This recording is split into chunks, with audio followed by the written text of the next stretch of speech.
So this is the final interview in the Creativity and the Enneagram series, unless someone comes out of the woodwork and wants to chat about it. And today I'm talking with a sexual six. And it took me a year to get a sexual six to say yes to this interview. And I think it's been worth the wait. It is an absolute treasure. I spoke to Marta Gillilan, a pastor and spiritual director based in the US.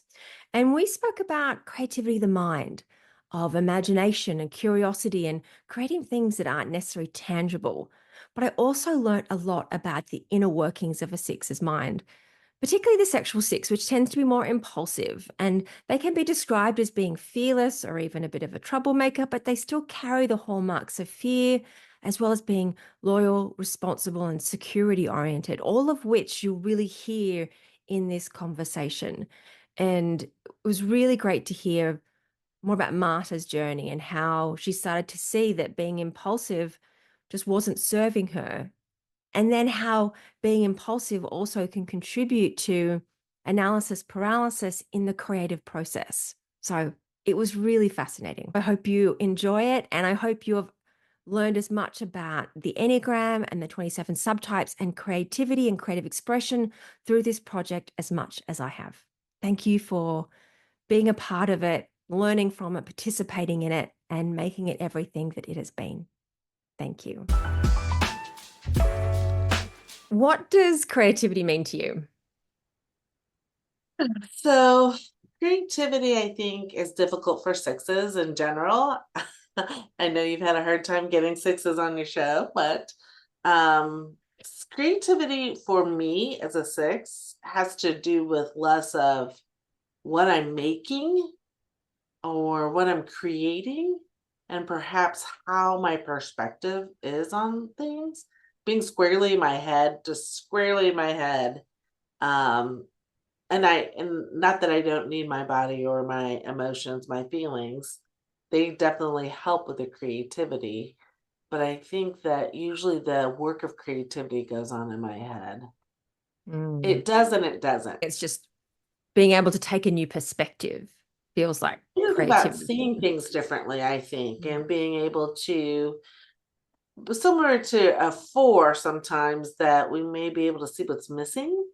Mm. Or we may be able, like, I know a lot of people call sixes worst case scenario thinkers or planners. I like to think of us as all case scenario Mm. thinkers. So it's not that I always go to the worst case. Of course, I'm going to go to the worst case, but I also go to the best case. So I think about all the scenarios that can potentially happen. And to me, there's a creative process in that ability to imagine what could happen. It takes Mm. imagination. Takes a lot of imagination. Why do you think that sixes struggle to see themselves as creative? I thought about this. I think that sixes don't like labels in general. So when you ask me, are you creative? I'm going to go, no, I'm not the creative one, because there's always someone more creative. Or perhaps I don't really know exactly what you mean by that. And so I don't want, and we're so responsible.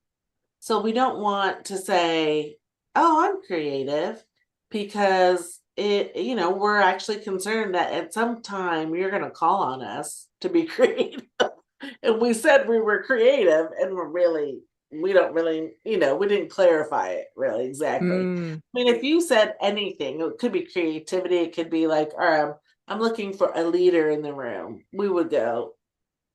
And yet, after 30 years of work in my life, I'm like, yeah, I'm a leader. I can say that now. Mm. But I probably would have never said it for the past 30 years, just because there's something about admitting it that makes me responsible for being authentically that, whatever the label may be. So I don't think it's just creativity. I do think it's any kind of label. Although I Mm. will say that creativity has a specific artistic, and even in an artistic or imaginative nuance to it. And most people think of creative people as artistic people. And I do know some sixes that are artists, but they would call it that rather than creative. Mm. So put a different kind of label on it. It's Yeah, and interesting it might be how the clarity. It might be the clarity pieces of sixes that we're always looking for something that's really super clear. And so really we well don't, defined. and I don't think creativity is well defined in our culture. Because it can be so many things. Hmm. Yeah. Yeah. Yeah. And I have noticed that it needs to be something very well defined. And I suppose with leadership again isn't necessarily a well defined or it's a hard to define concept or thing because there's so many different ways to do it. Right. And so, like I said, I would have never said if someone said, "Well, can you tell me what kind of leader you are?" I probably would have said, "I'm not a leader." Now I can look back, and this also has to do with the fact that sixes don't remember our successes very well. We kind Mm, of just don't really remember our really our good contributions very well. And mm, so when we don't do that, we don't really put a label to it. We just think yeah. everyone's supposed to be doing that, right? Yeah. Do you think it sounds to me like the label is limiting or the label adds pressure, or do you think it's just that the label is not clear? I think both. I think Mm. if we clarified it, it would relieve some of the pressure. Like if you said, "Are you artistic?" I would say no. If you said, Have you ever created anything?" I would say yeah. So the clarity helps us be honest as we can be, because Hmm. somewhere deep in the psyche or the ego, the six, we really, really want to be trusted. We want to trust others, but we also want to be trustworthy. So any Mm, kind of um, exaggeration or nuance to something that we really aren't, we don't want to bait and switch anyone. We don't right. want to say we're something and we're not. Even accidentally. Like there is that. Yeah.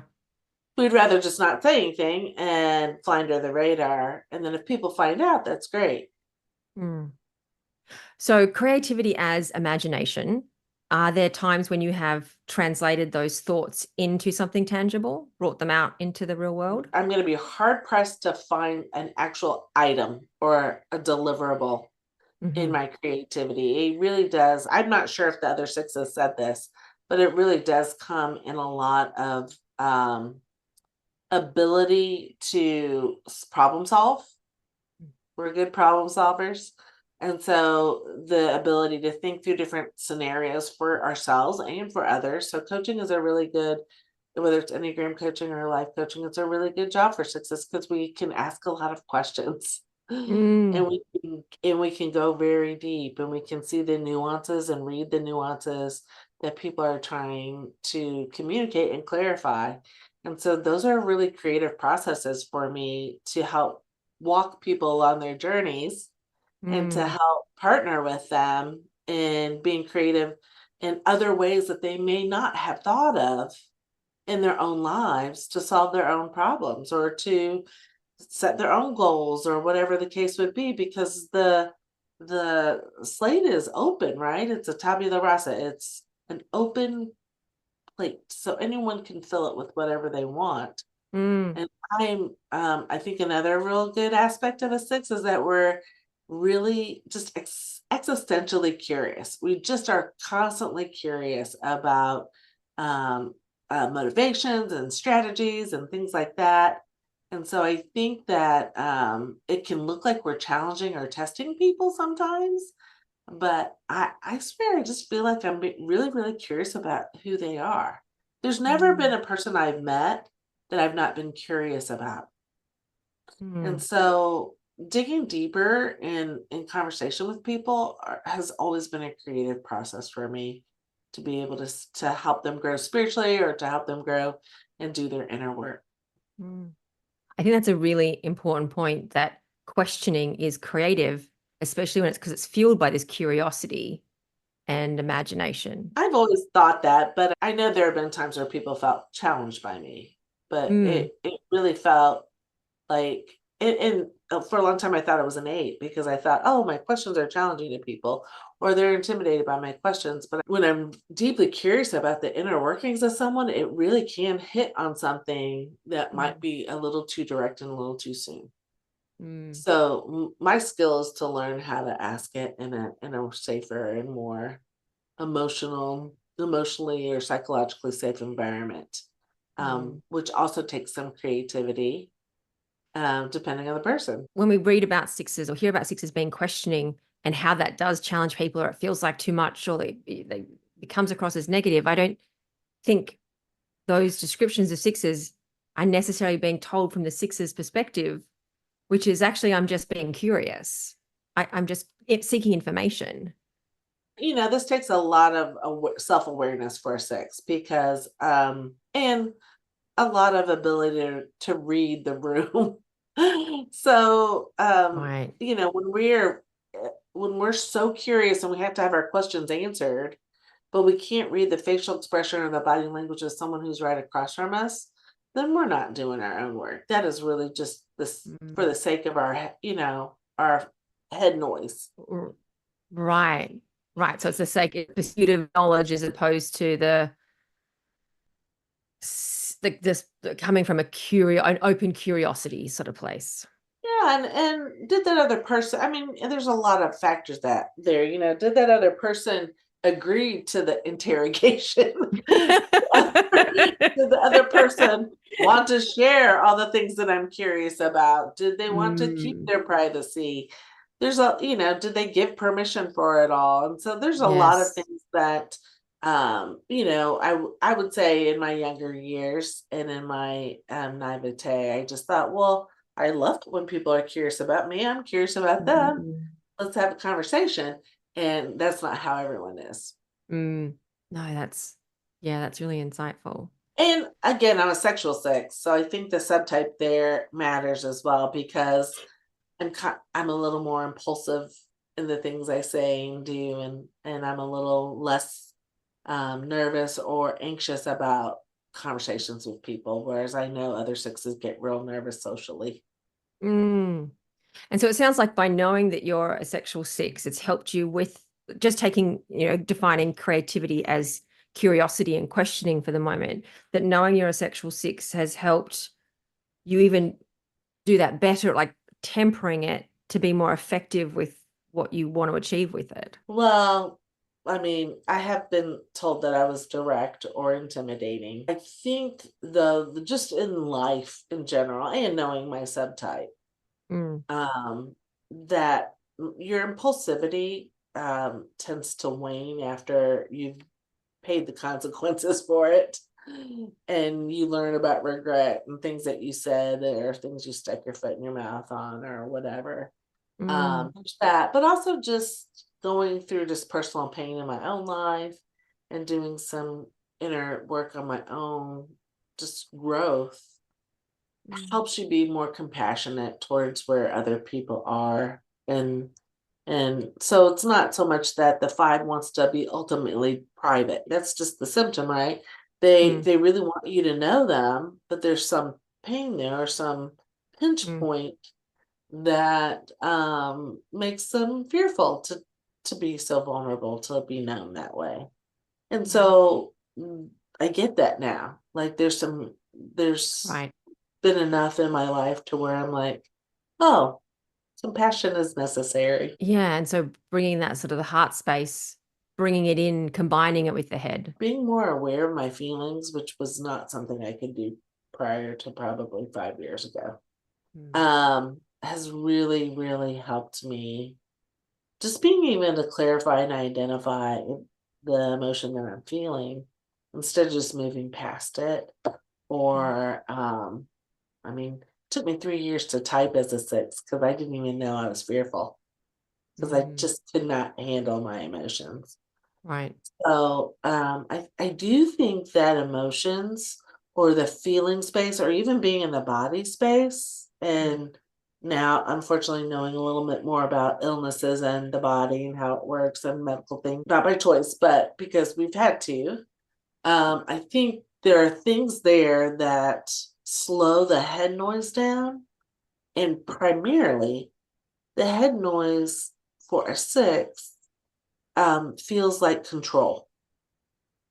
It feels like if I can make sense of it, then I can control it. And mm, I just know that it's not true anymore. And mm. so feeling all of my emotions until the end of it and being in my body and being present to the moment here and now has been a practice that has helped me tremendously. And I think it shuts down the head Mm. to be able to open up to other scenarios that only my head can think of. Because your body and your emotions can think of other scenarios that head people don't usually Mm. allow for. I love So that that's reframing of the it's body been and the interesting. heart. Yeah, the body and the heart being scenario making as well. Like they have a voice. They've got things to say. Well, they have an intelligence, right? That are something that we can learn from and be part of that helps us to mature and grow. What supports you to be creative? So I'm a pastor, I'm a spiritual director. I go on a lot of retreats. Sometimes I lead them, and there's a space of contemplative spirituality, of silence and solitude for a talker and a teacher and a pastor. Silence is really, really important. Just that whole discipline of not talking. Um, People who go on retreat with me are going to tell me I break that rule all the time. So now that I've gone public with saying that I'm silent, very hard for me to stay silent. And you would not believe this, but people come and talk to me. Like I need a sign on me that says I'm not talking. I don't know why, but for some reason, uh, they just come and talk to me. I will be eating my lunch with my face toward the wall, and someone will come around and sit down on me. I don't know what it is. But that discipline of actually eliminating talking, eliminating relating or mirroring, eliminating a relationship, Mm. cuts out the noise in my Mm. head. So it allows for me to go into the other triads, to my heart, to know what I'm really feeling, to be present in my body in a somatic way, and then to say, what are those triads trying to tell me that my head constantly distracts me from? Whether it's silence or solitude, that those are practices that can get me out of that. And if I am on silence or solitude retreat, my temptation is to read. Like, oh, I'll bring all the books that I haven't had time to read. But I have to discipline myself not to read as well, because that's more noise, right? That's more Mm. information that feeds the thing that is distracting from what really opens up a creative portal. Mm. I went on a silent retreat once. It was only like 4 days. So it wasn't super long, and there was no reading or there was no materials. But we did a lot of qigong, so there was a lot of physical movement. And what I noticed was my brain would not shut up for 2 days, and then on day three, there Mhm. was just clarity and clearness, and I was like, oh, I didn't know this was even like feasible. Um, Right. Because when you live like this all the time, you don't know that, you don't know. And it is amazing how much someone calls it monkey brain. Just constant, the chirping and the chattering and the moving around that makes us feel like we're feeling. And it makes us think that we're present in our body. mm, It's like a sleight of hand. It's mm. a trick. I've noticed that when I do meditation or any like a body scan, I'm scanning with my eyes. So my eyes will look to my feet. And I'm like, actually, this is the head trying to take over this very body-based Right. process. Right.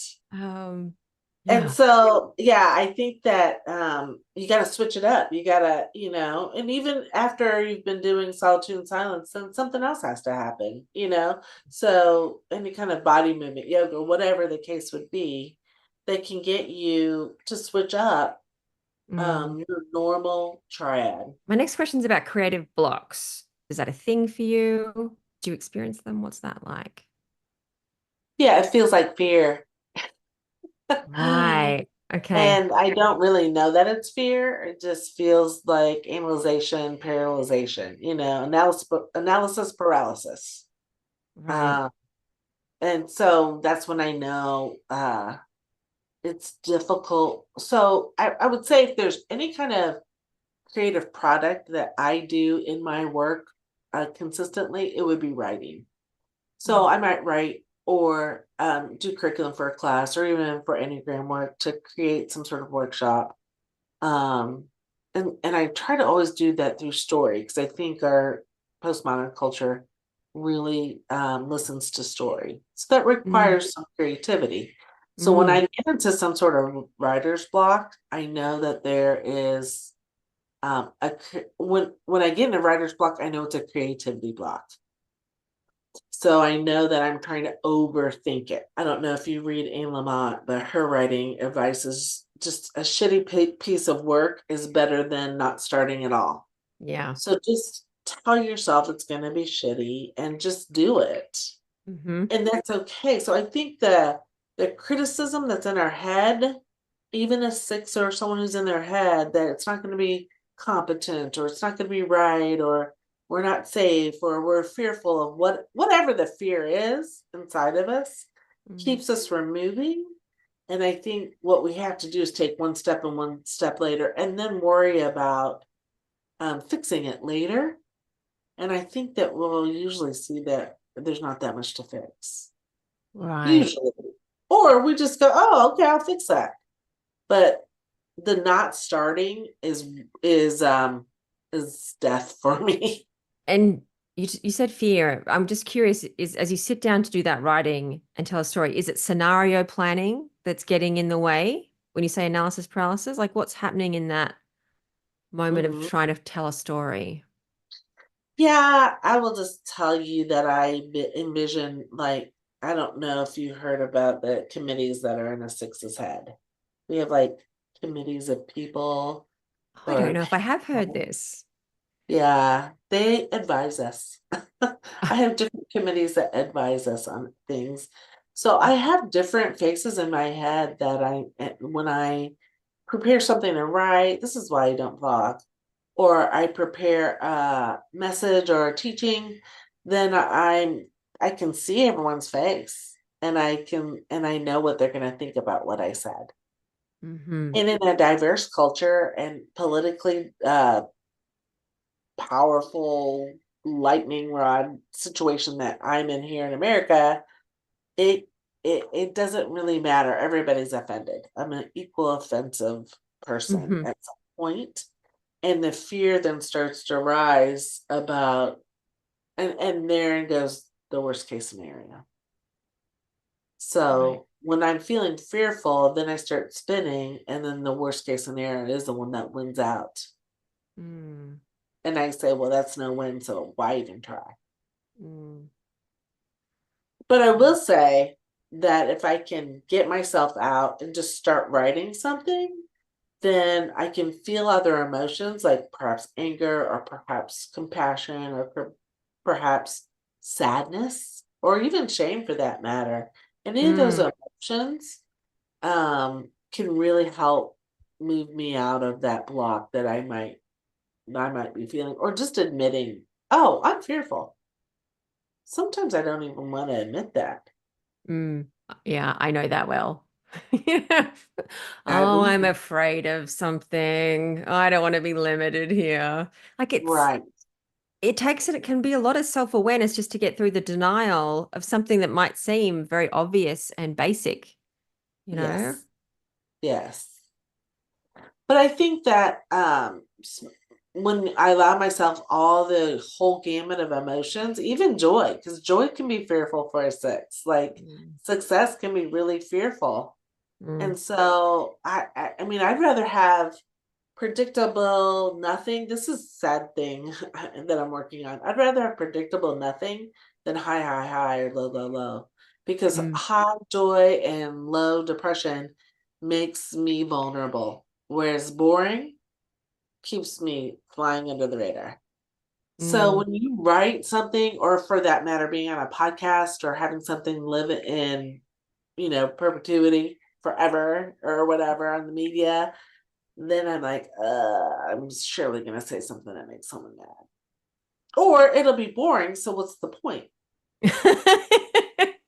we live in kind of a culture like that, right? Like 15 minutes of fame for whatever reason is better than not being noticed at all. And the truth is that those thoughts of what people think of me Mm. are are always killers. They're just killers. They're creativity killers. Mm. I, we talk about sixes as being sort of like both referencing. So they're not self-referencing or other, they reference both. And I can see how in this moment, how listening to others' voices and it is this interplay between the inside and the outside in that way. Yeah, those committees in my head are not necessarily committee. There are people in my head that I admire and respect. That's why Mm. they're there, but I don't always agree with them because they might be an authority figure that I'm pushing against and testing. So then I have this mind game going on, and then I have to kind of decide where am I in all of this? Mm. Where's my agency? Where's my will? Where are my thoughts in the middle of all of these thoughts? And I mean, I think the hardest question for me, I don't know other sixes, is what do you want? And I'm like, what? And it's not about like a two, like I can tell you what I need, but what do I want? Mm. I don't know. It's funny. We're passions. I've struggled with that question as well because I'm like, it's do I like this? I'm like, well, if it's exciting, it's different. Let's just go and do it. But I never stop to go, do I like this? Do I enjoy this? Will this feel satisfying? And I don't know if that's a sexual subtype. Are you sexual subtype? No, self-pres. Okay, for seven, I think that's probably quite common, but I think it might be common for sexual subtypes as well. And just that we have a little more risk taking in comparison to the other subtypes of our number. And so Mm. there's a lot more ability for me just to keep moving on and just Mm. stay busy and not really know if that's what I wanted to do. After my husband died, I think I went out to eat, and my poor weight has just fluctuated so terribly because I went out to eat with everyone who asked me. Because in my head, I'm like, oh, I'm told this is going to stop. People are going to stop reaching out to me because they usually do it in the first year and blah, blah, blah. So I'm just going to Yes. say yes to everyone. And Mm-hmm. I'm like, why am I doing this? I don't need to go out to eat or spend time with everyone. Mm. It's really, it was, I mean, I was also in a blur, and it was way easier for me to let someone feed me. But Mm. it's also to the point where I'm like, I'm not sure I even like all of this. I Yeah. said no to an invitation the other day, and I'm like, okay, that's interesting. Mm. I didn't want to go, so I said, I think I'll pass on this one. Nice. But it's interesting. So, I think my impulsivity, my willingness to keep moving because I'm afraid I'm gonna get, analysis paralysis. I need to find that flow. Right. I hadn't made that connection before that I'm fearing analysis paralysis and not being able to be creative. So I'll just keep doing, I'll keep being impulsive. Find something. Try, Right. try, Because it might feel like flow, but it's not really flow. What else it is about knowing that you're a sexual six has helped you with either your storytelling or with creativity? I'm not afraid to ask people questions, and I'm not afraid to gather information. And I know the other day I like did a whole Facebook thing about if you were a musical character, what musical characters or what Enneagram things. Well, that was in preparation for doing a workshop for a theater group. And I thought, oh, that'd be fun for me to get everyone's thoughts on that. So I think the creativity is fun and when I do it collaboratively. Mm. I don't know if other numbers are like that or if that's my sexual subtype, but I do think that I'm much more willing to take risks socially with people that I know that my daughter, who's a social nine, she really does want to fit into the group. When it Mm. comes to projects or creativity, she hates group work. Probably because of the harmony or the conflict It that happens. inevitably arises, right? Yeah. In group work. But I love group work even if there's conflict in it. There's almost Mm. like in the conflict comes the answer. Mm. And so I think that is definitely a sexual subtype for a six Yes. is this collaborative thing and and I think a social six doesn't mind being collaborative, but they really want to know what the rules are and they want to stay within the authority and follow to the detail of everything. And I find that to be a creativity killer as well. So I find my ability to push back and to be able to challenge or to think outside the box really is a matter of being a sexual subtype. Mm. I loved that post you did on musicals because It was I fun. was because I got to it quite late and I was like, how could people have so many ideas and suggestions? I was Yeah. amazed. And I'm not afraid to say I think that one was that number or Mm. whatever, but it could be, it's all in fun anyway. Mm. But I know people are like, I would never post something like that on Facebook because I do Yeah. not want to get into a whole thing about it. And I'm like, it didn't even dawn on me that that might get into a conflict or I shouldn't talk about the Enneagram on Facebook or Yeah. Yeah. whatever. It Interesting. just that to me was not, and I didn't care. So I do think that somewhat to my sexual subject. Another Mm. thing that I think has helped me is that I've traveled quite a bit. I've lived overseas for 3 years of my life. I'm somewhat of a third culture kid. My mom's Japanese, my dad was American. There's Right. just a lot of different cross-cultural things that I've engaged in. Um, Mm. the things that I started at my church was a welcoming the refugee group that we usually help set up apartments when they come into Kansas City and move into. And I Mm. think being able to expose myself to things that I think most people might be fearful of, like travel or other languages or other cultures, those tend to be, risk-taking things for a Mm. six. Now, sixes aren't going to take a ton of risks anyway. We're pretty security-oriented people. Mm. But for me to kind of give up my whole life, move overseas for 3 years, I was pregnant overseas for one of those times, and people were like, I can't believe you took your baby there. I'm like, they have babies there too. Like people just are fearful in general that Mm. people are really surprised that I'm a six and that I'm so security oriented because I Mm. have done so many things that most sixes don't tend to do. Mm. So I move more often than people. I relish change. Mhm. I was talking to six the other day. She goes, are you sure you're six? I'm like, oh, I'm most definitely a six. But I like change. So I think Mm. changing and being able to see other people's perspectives, Mm. and actually immersing myself in it, not, just going on vacation to another country, but really going, oh no, I'm the different one. I'm the one Mm. in the minority here. And putting myself in that position has really opened a whole window of opportunities and the way things can be seen and done. When you were putting yourself in the situations where you were the different one, did that Mhm. feel threatening, or were you able to use that sort of impulsive risk-taking nature to deal with that fear to stay in that space? So I'm going to be honest and say, now that I'm thinking about that, I only did that with my husband. And so Okay. I wonder if I were single, although I did travel last year as a single woman. Um, yeah, someone questioned me about that too. Like, are you sure you want to do that alone? I'm like, my husband was not that much help when traveling anyway.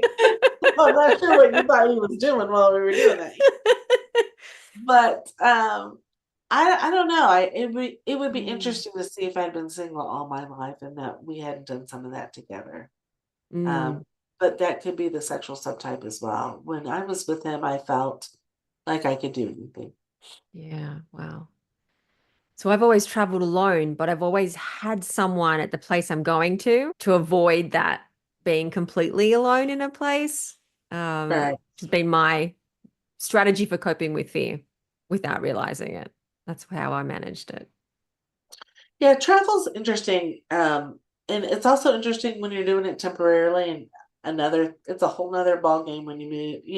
Yeah. Yeah, Pick up absolutely. and move for a few years like you have in the last few. It's a different deal. Mm, You you experience a loss of what you had. yeah. So change and transition is it's messy because of the feelings of grief and loss of whatever you had that was predictable, and Mm, then to learn a whole new way of life, and then at the same time having just to survive. mm, Those are all things that are mixed in that is hard to suss out which part is which that you're feeling. mm. Yeah, there's a lot. Yeah, absolutely. Completely agree. Is there something you've created, a story or a piece of writing or maybe something else that you're like really proud of? Well, I thought about this question and I will be honest, and I think the most thing that I'm proud of are my kids. Hmm. Like we raised my husband and I when he was alive. We raised two really good human beings. I mean, they're generous and kind and all the things that we really aren't or weren't. And they turned out really well. One's 29 now and the other one's 26, and they're just good. They're just good. And yeah, I'm really proud of our family. Mm. And I and anyone thinks that, oh, I just got like a river. I mean, it takes some work. It does. And I think the most creativity that I had to use was in navigating those relationships as they grew from a baby to now they're adults, they're my peers. So it's Yeah. pretty bizarro to Mm, navigate the different stages of parenting in that one. I'm also really proud of the community that I've built. I think that through the ups and downs and the difficulties of the job that I have, I'm about to leave it in a month. I won't leave the community, but they are a generous, kind, compassionate, um, welcoming, and hospitable community that not only is good to each other, but good mm, for the world and those who are outside of their community, of our mm, community. And they really, as being one of the leaders of the last 28 years, well, not 28, 25-ish years, hmm. and help to grow this community, it's no small thing to No. navigate all these things.